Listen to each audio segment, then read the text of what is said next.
Halo, apa kabar? Saatnya Anda menyimak Berita Makassar. Bersama saya Ridho Yahya, sejumlah berita menarik akan kami sajikan untuk Anda dan berikut 3 berita utama hari ini. 2 pelajar terlindas bus pariwisata, 1 orang tewas di tempat. Eskavator yang hendak digunakan untuk eksekusi lahan sengketa dibakar orang tak dikenal.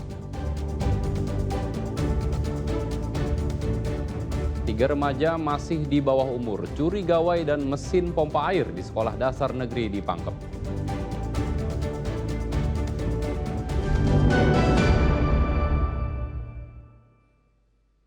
Akibat ulah sopir truk yang ugal-ugalan, 4 kendaraan terlibat kecelakaan beruntun di jalur Trans Sulawesi Maros Makassar. Meski tidak ada korban kecelakaan itu sempat menimbulkan kemacetan panjang.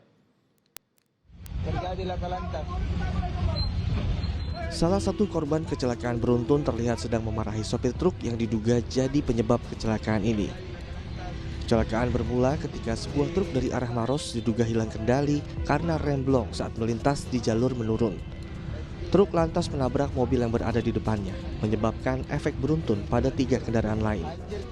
Tabrakan beruntun menyebabkan seluruh kendaraan yang terlibat kecelakaan rusak di bagian depan dan belakang karena benturan keras.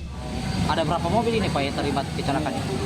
Ada 3 mobil keren, 4 mobil keren. Oh, 4 ya Pak, itu memang? Tadi itu dia macet tadi. Terus? Baru ada yang mobil keren dari belakang, tabrak saya dari belakang.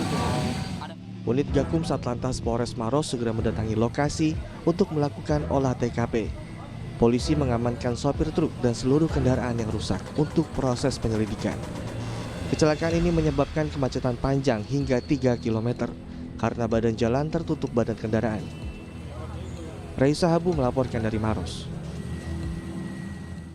2 pelajar di Kabupaten Goa menjadi korban kecelakaan maut. 1 pelajar tewas di tempat, sementara 1 lagi mengalami luka berat setelah sepeda motor mereka terlindas bus pariwisata.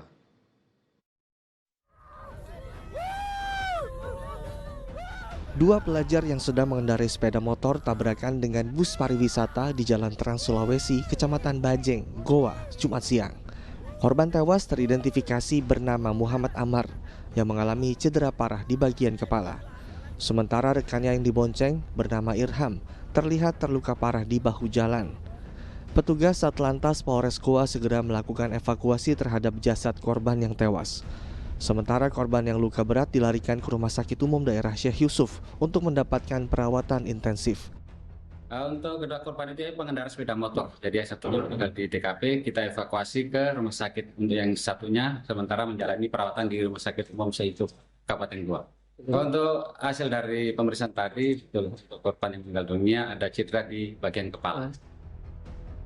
Berdasarkan hasil olah TKP, kedua korban mengendarai sepeda motor dari arah Takalar menuju ke Goa. Di saat bersamaan bus pariwisata melaju dari arah berlawanan. Polisi menduga terjadi sentuhan antara bus dan sepeda motor korban, hingga korban terjatuh dan kemudian terlindas ban bus. Polisi telah mengamankan sepeda motor korban dan bus pariwisata yang terlibat kecelakaan sebagai barang bukti. Sopir bus juga telah ditahan untuk kepentingan pemeriksaan. Polisi terus melakukan penyelidikan lanjutan, termasuk meminta keterangan saksi di sekitar lokasi kejadian. Muhammad Sardi melaporkan dari Goa.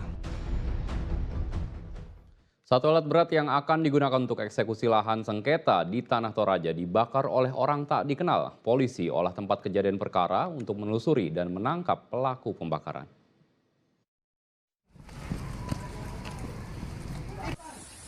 Ekskavator yang hendak digunakan oleh Pengadilan Negeri Makale untuk eksekusi lahan sengketa di Kelurahan Rantai Kura, Tanah Toraja, dibakar orang tak dikenal.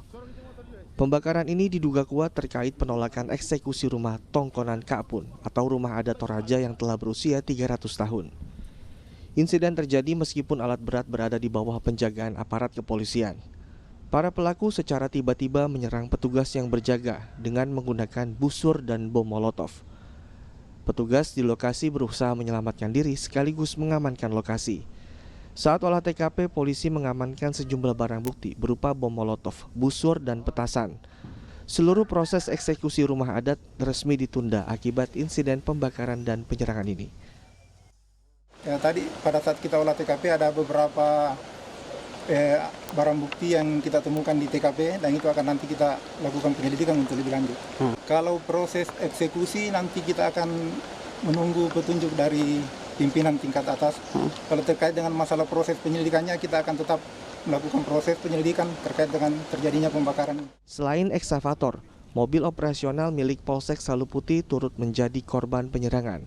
Polisi akan terus melanjutkan penyelidikan atas aksi kriminal ini. Wahyudi Baso melaporkan dari Tanah Toraja. Peningkatan signifikan kasus HIV di Kecamatan Pasimaranu, Kepulauan Selayar membuat petugas kesehatan setempat meningkatkan kewaspadaan. UPTD Puskesmas Pasimaranu mencatat total 25 kasus sejak tahun 2022 hingga 2025. Kasus baru dominan menyerang kelompok usia muda dan produktif. Sepanjang tahun 2025, Puskesmas Pasimaranu, Kepulauan Selayar mencatat penambahan 5 kasus baru HIV. Kelompok usia muda dan usia produktif menjadi yang paling banyak terdeteksi. Secara keseluruhan sejak 2022 hingga 2025, total kasus HIV di Pasimaranu mencapai 25 orang. 20 pasien masih menjalani terapi antiretroviral, sementara 5 pasien lainnya dilaporkan meninggal dunia. Petugas kesehatan mengungkapkan pola penularan dominan meliputi aktivitas seksual, penularan dari ibu ke anak hingga hubungan sesama jenis.